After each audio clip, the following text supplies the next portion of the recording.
Vos nuits sont de plus en plus courtes. Les Français perdent chaque année quelques minutes de sommeil. La nuit moyenne est ainsi passée sous les 7 heures en 2017 à 6h55 selon le baromètre de Santé publique France. Parmi les personnes qui souffrent du manque de sommeil, les travailleurs de nuit.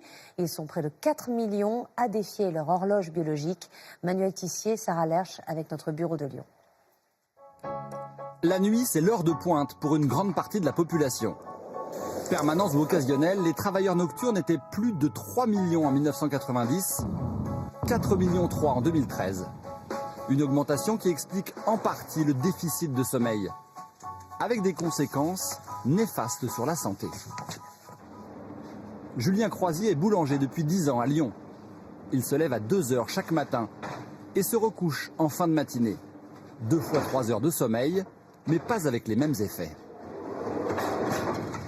Je pense que l'organisme est quand même pas fait pour dormir la journée, donc la nuit forcément on dort beaucoup mieux la nuit quand même, plus profondément que l'après-midi.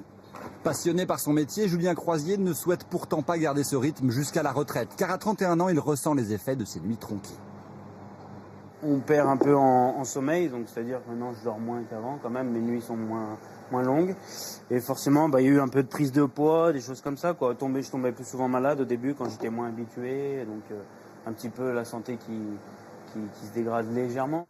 Les nouvelles technologies, l'ouverture tardive des magasins expliquent aussi l'augmentation de ce que l'on appelle la dette de sommeil.